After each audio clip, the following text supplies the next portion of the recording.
Okay, next up is our first keynote interview with Amelia Moran Ceja, the president and CEO of Ceja Vineyards. Amelia is an absolute powerhouse who went from picking grapes as a child to owning her own family-run wine business. Today, the Ceja family owns 115 acres in the Napa and Sonoma valleys, and Amelia is an impassioned advocate for the value and fair treatment of farm workers. Thank you so much for being with us today. Such an honor. Interviewing Amelia is Maryam Ahmed. Where are you hiding? Right there, yay. The founder of Maryam and Company. I don't know how, I read your bio and have been studying up on you all week, and I have no idea how you do everything that you do. But she is working hard to bring intentionality and diversity to the worlds of food and wine, whether as co-founder of the Diversity in Wine Leadership Forum or as creator of the Field Blends immersive food and wine travel experiences. Please welcome Amelia and Maryam to the stage.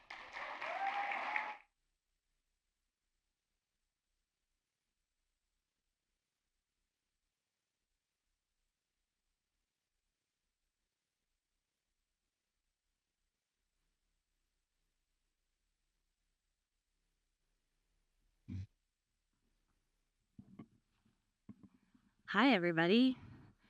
Let me check my clock. Okay, here we go. It's nice to see you all. Wow. Congratulations, Cherry Bomb. Thank you for bringing your lens of the food and beverage space to Napa and Sonoma. It's very special to have you here for representing everyone in the room from Napa and Sonoma, just making a broad statement on behalf of everybody.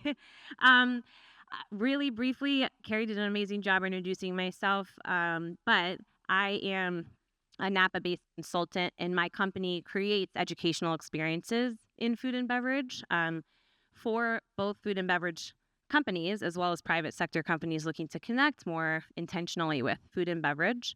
And really at the heart of that, the joy from the work, which I think is important on a day like today to acknowledge, comes from the opportunity to help people challenge the lens that they look through when it comes to food and beverage and what that includes besides simply a product or simply a one-off experience, but that long-term connection to where they are, what they're eating, or what they're drinking. It's very important work to me, and I'm honored to do it. And it brought me here to Cherry Bomb, which was on my vision board this year. I feel like you can say that, right? With me is actually just one of my most favorite people in Napa Valley, who I've had the chance to interview before, but never on stage, Amelia, who is a champion like of all of us here, and especially, I should say, women of color in this industry and in these valleys. And her bio was pointed out, but I'm just going to point out a couple stats real quick before we jump into the first question. The first is that Amelia was the first ever Mexican-American woman to be elected president of a winery. In 1999, okay?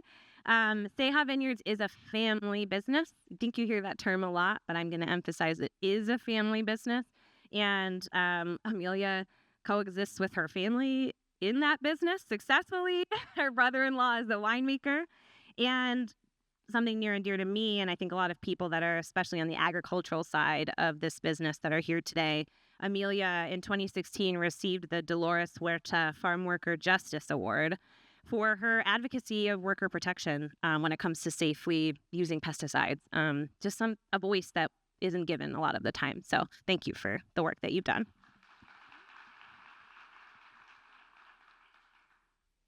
Okay, so Amelia and I did chat before this, and one of the things that came up between the two of us is, of course, our love of wine, but I think really our passion for food.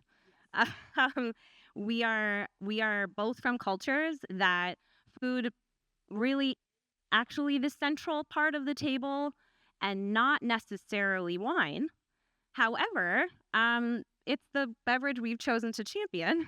And since the beginning, Amelia, of Ceja Vineyards, you've brought your Mexican heritage to the table. And I'm just going to read something for everybody before I ask Amelia the question, which is, in 2003, you were already challenging the narrative of what was appropriate to pair with wine, a narrative that was dominated by Eurocentric dishes and voices. And the SF Chronicle in 2003 published an article. It was the first article written about wine and Mexican cuisine. And it opens like this. Shrimp are marinating in cayenne and paprika. Serrano chilies are going under the knife for the sake of guacamole. Longaniza sausage is giving up its fat in a frying pan. A feast of Mexican home cooking is in the works in the Ceja family's kitchen. And there's not a margarita nor a Dos Equis in sight. Amelia, why was bringing Mexican cuisine and wine together so important to you? And what were the barriers that existed when you started that? Well, I was cooking since I was about 1 year old, alongside my maternal grandmother in Mexico. And I just fell in love with flavors and having those aromas emanating from my grandmother's cazuelas. It is something so magical. So I wanted everyone who loves food, and for me specifically, Mexican cuisine is, well, one of my favorites, that I wanted them to have that experience of enjoying wine with it. And the proof is in the pudding. I was able to actually show others that then wrote about it and how magical it is to have, for example, chilaquiles with a red blend for breakfast. Why not? But also, no one was speaking about other cuisine than Northern European with wine. And it's really quite easy to pair wine with very rich sauces, which I love French food. I love Italian food. I love Greek cuisine. I love Spanish cuisine. But how about Mexican? How about Latin American? How about Asian? Mexation? Because now I'm madly in love with Mexican and Asian cuisine, which I'm a chef as well, which being introduced to other ingredients has really expanded my passion and love for world cuisine. Were people open to this concept of Mexican cuisine and wine in 2003, besides that beautiful article that was written? Absolutely not. Everyone thought I was crazy, but I don't really care what people think of me. So, yes. And the wine industry, there is resistance to change. It's steeped in traditions for millennia. And you know what? We really need to shake it up, because in order to grow the number of consumers, we need to have a nuestra casa es su casa environment where everyone feels welcome, regardless whether someone is a novice or a master som. There's room at the table for wine, regardless of what the menu is. And that's what I set out to do. Well said. It's interesting that that concept was documented in 2003, but here we are in 2024 still having this conversation about the expansion required of how wine interacts with food and who that invites into the conversation. And the piece that I wanted to add to this conversation was Amelia's work and my work. They overlap, but we're decades apart in the work that we're doing. And in 2021, I filmed a show with Som TV called Sparklers. And the concept of the show is a competition cooking show for amateur chefs, but that were wine professionals. And the task was to create a dish and pair it with a sparkling wine. And you either win points or you lose points. You can watch the show. That's no spoilers, what it was about.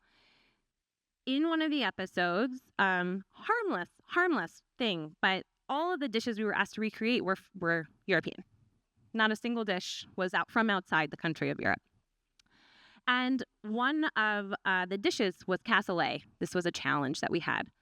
My father is from Pakistan. He is a devout Muslim. It's bad enough I'm already on a wine show. And they say, Maryam, can you please cook cassoulet? And I worked for the Culinary Institute of America for a number of years. I'm comfortable recreating a dish. I was just put in this position of how important is doing this their way versus how important is how I will feel after I've done it their way.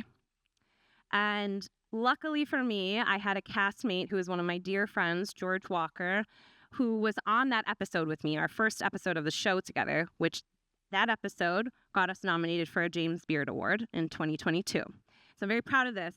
But I said to him, we've filmed 6 episodes. It would be really great if we had the opportunity to talk about why we like to cook.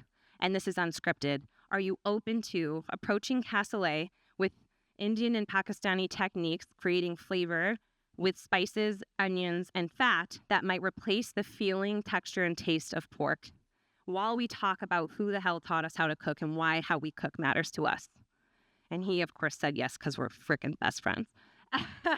And that was the outcome. And I just when we were talking, I thought, fast forward 20 years and we're still kind of working through this expansive conversation, especially on the wine side, about where wine belongs and what wine belongs with.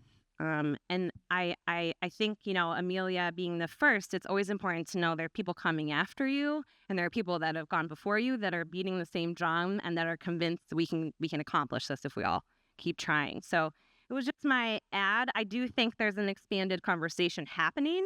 It's not as quickly. 20 years, geez Louise, wish it was happening faster, right? So that article came out in 2003, but you were really committed and already had been working on Ceja for a number of years. So can you just paint a picture of the timeline for everyone of Ceja Vineyards? Yes. So I'm an immigrant from Mexico.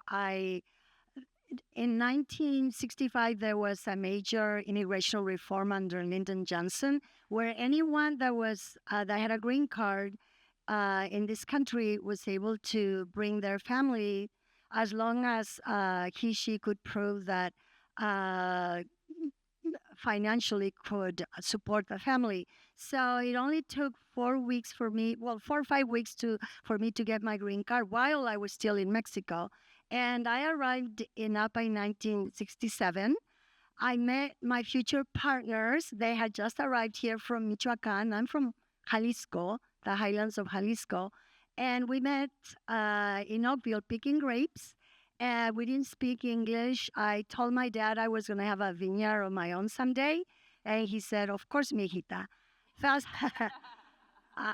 forward to 1980, after college, I married that young boy I'd met picking grapes. We started looking for land and we bought our first property. And of course, everyone thought we were crazy for the first time because we didn't have any money. But that didn't deter us. We bought our first property in 83 in Carneros, in southernmost part of Napa. We kept buying more land. By the mid-90s, we've already had the acreage that we currently own. And we sold all of our grapes, but we were ready to launch our brand. And I gave up my job in the wine industry in 1999. Every time I tried to quit, I was offered more autonomy, and I knew I would have to work harder than I ever did 24/7. And in a family-owned business, sometimes I knew that I would get a lot of resistance because, family businesses are more challenging. But I finally did, and that's when I was elected president in 1999. And yes, I became the first ever elected Mexican-American woman president of a winery in the world. Thank you. Yeah. Well, there's not a lot of women in the wine industry, even less Latina women. So I take that very seriously. But I really wanted to prove and to show others that it doesn't matter where you begin. What matters is what you do from that point on. So I wanted, our entire family, we really wanted to show the contribution of the Mexican labor force, because without them, we wouldn't be making these amazing wines nor have food on the table. So it's thanks to them that we, and wine country is so incredibly rich because of all of these amazing wines that are being produced. You're amazing. Okay, so clearly from the beginning, you You had a laser focus on how to build a brand, which is actually a really great place when it comes to building a brand to start from. But as you mentioned, the wine industry is resistant to change, as many things run by men are. You were determined to build your brand your way. I think everyone can tell by now that it's not the way everyone else was doing it. So what was the North Star? Like, why was that so important to start the brand and run the brand differently than everyone else? And what kept you doing it that way? Well, it's a lot easier to build a brand in the wine industry, especially in the late 90s, early 2000s.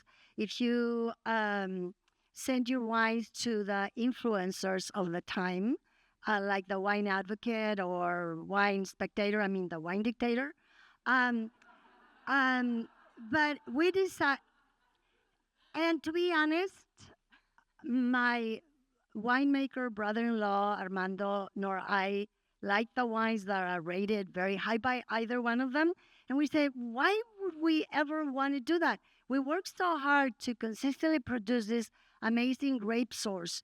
We need to make the style of wines that we love because we can sell what we love, not what Robert Parker or anyone else loves. And so we decided to go against the grain, totally. Like all the wineries were going this way, following each other, and we turned around and went that way. By number one, by making wines that would be that would combine well with that marry well with all the food that we love. And yes, and I am classically trained as a chef, so I do love cassoulet. I love food, period. But I really, for me, it was very important to be able to prepare the dishes that I did as a child from all the local ingredients from my village. And pair them with wine. And we felt so strong that as long, there is a caveat, as long as the wine is balanced, meaning with racy acidity, because that is key to pairing food with wine. And food that might even have a spice component. And also moderate alcohol. The high alcoholic big boys with steroid style of wines don't pair well with anything. Yes, if you like that style, you should keep drinking it. Don't listen to anyone except your palate.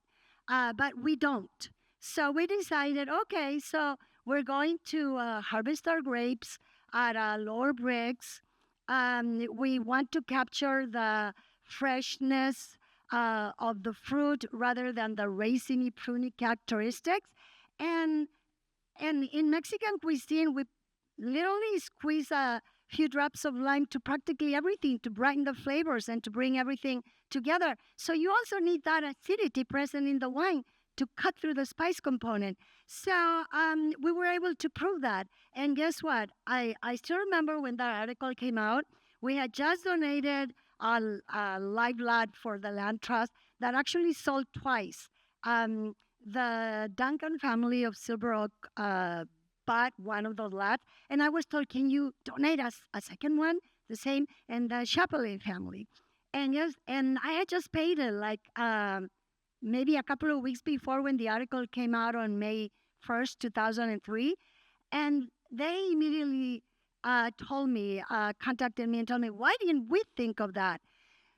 And you know what? A lot of the times it's ignorance. And not based on actual data. Because the data of the census, the 2000 census, told us that there was almost a country within a country. What was it, 38 million Hispanics, yet the wine industry had totally ignored them for one reason. And it was shocking to me to learn it. Quote, someone very famous in Napa, Amelia, people of color don't have discretionary income for a luxury product. Oh my God, I almost literally, I couldn't believe it, but I thought to myself, well, I'll prove you, and I will definitely get all of these people that are just waiting to be invited in to enjoy a beverage that brings people together, paired with their favorite food, not the one that I'm going to be dictating. And so we have done that. So cool. Yes. And that's from the beginning. It's part of the DNA. Now Ceja Vineyards is still thriving, and there's pieces of your North Star kind of ingrained in how the day-to-day business of Ceja is run. And one in particular that I think is really amazing. And so you mentioned sort of the historical exclusion of communities in wine experiences and wine careers and wine stories.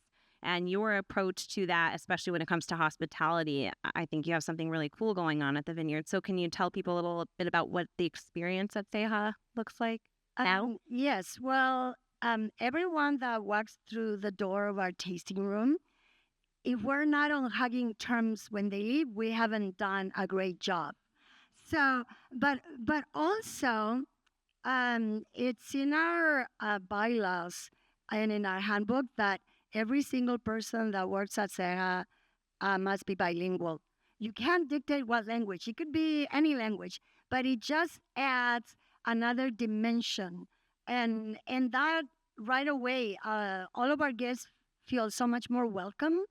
And obviously, we prefer Spanish, but I mean, we've had one of our team members who spoke Afrikaan, all sorts of, we don't care, but bilingual is very, very important.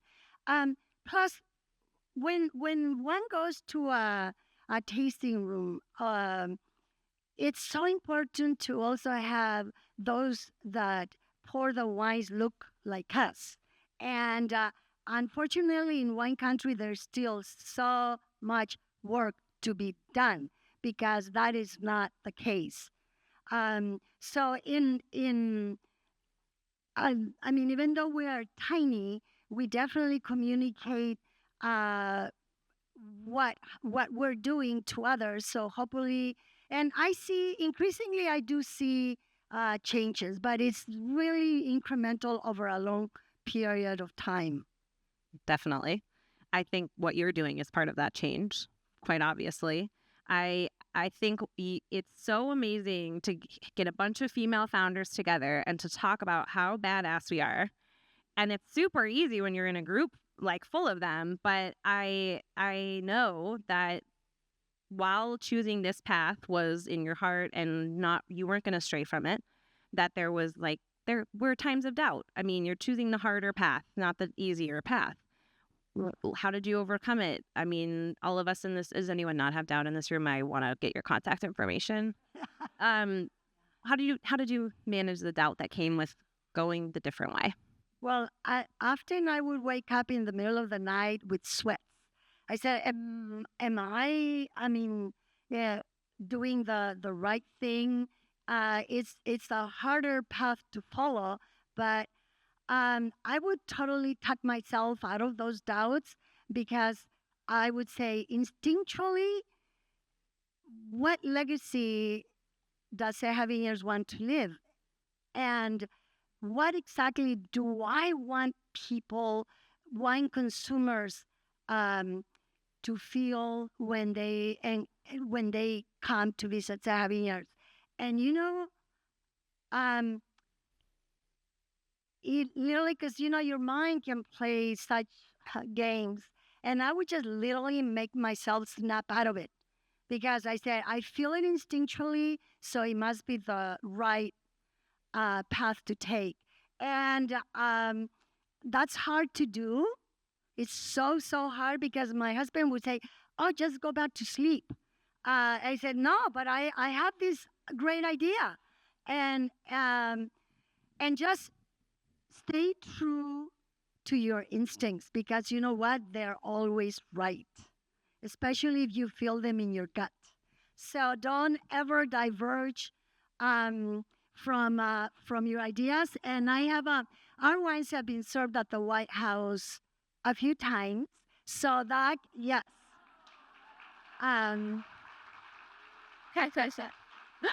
So that it's a wonderful goal, and I can actually possibly help you. Yes, I love that. Amelia also shared that she'll go on a walk or have a glass of wine to overcome the doubt. We have that in common. I've asked you a lot of questions. Do you have a question? Yes.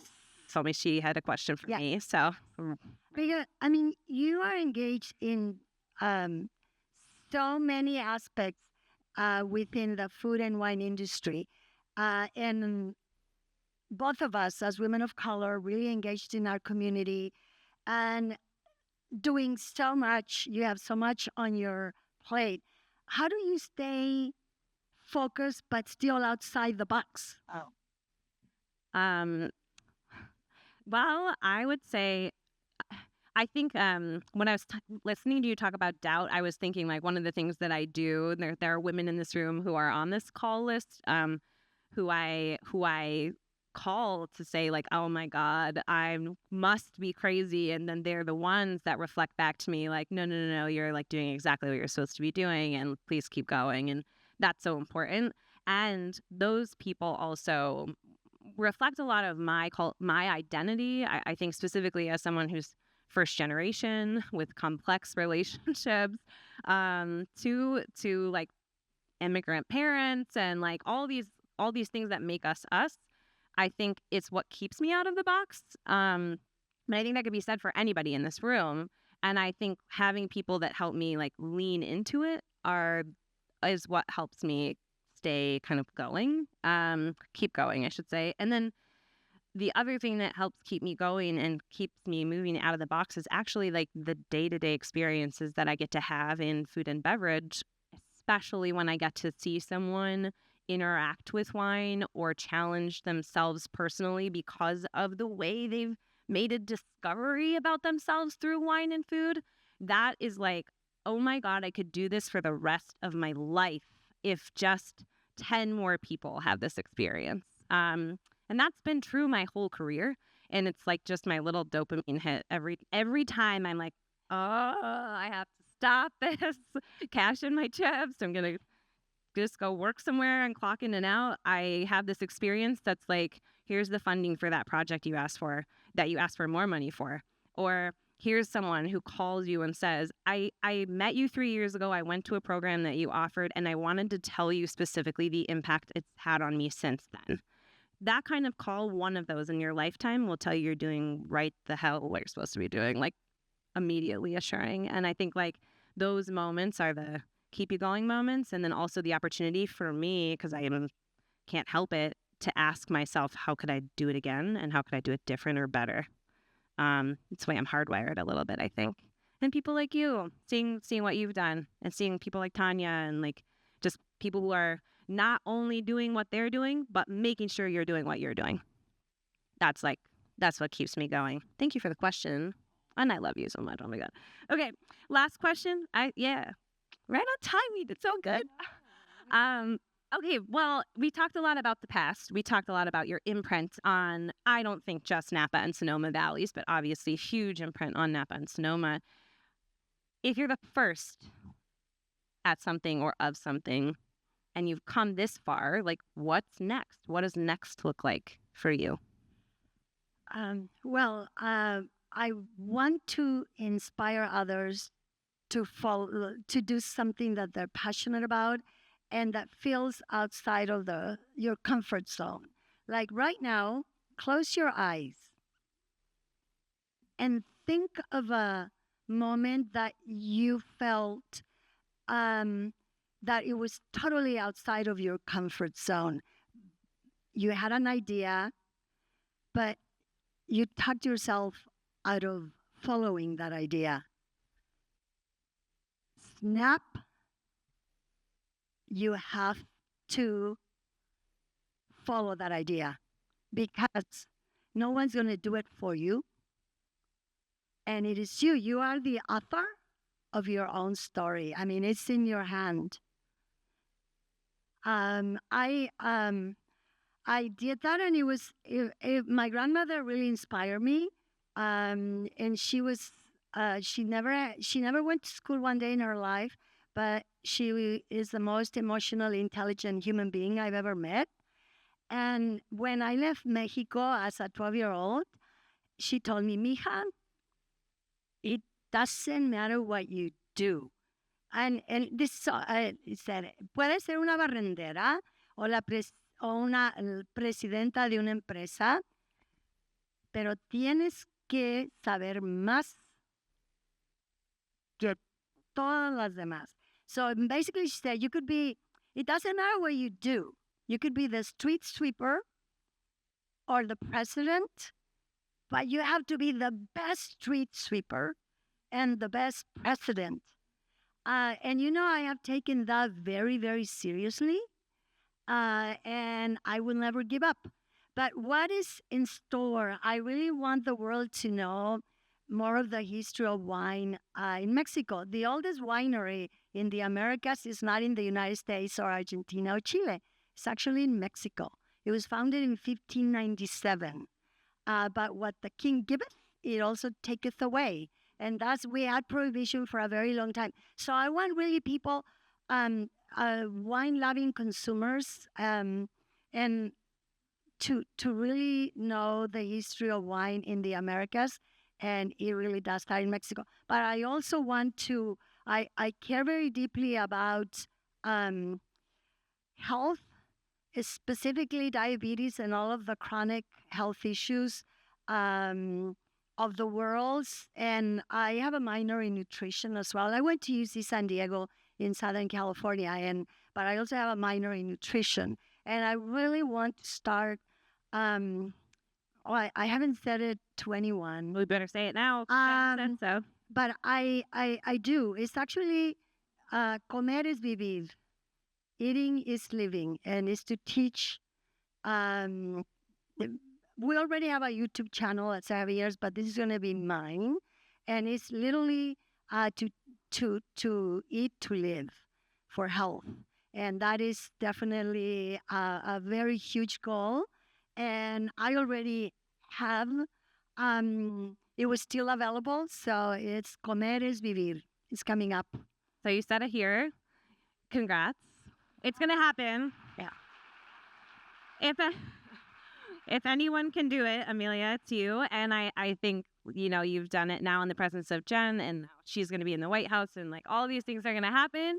And for anyone who is still worried about, what's the 3 things I need to write down that Jen assigned, you had that moment where you had your eyes closed and you're thinking of that one thing that still just is going like this on your gut or on your mind or on your heart. And that could be one to write on the list that Jen encouraged you to create. And maybe you could share it like Amelia did just now.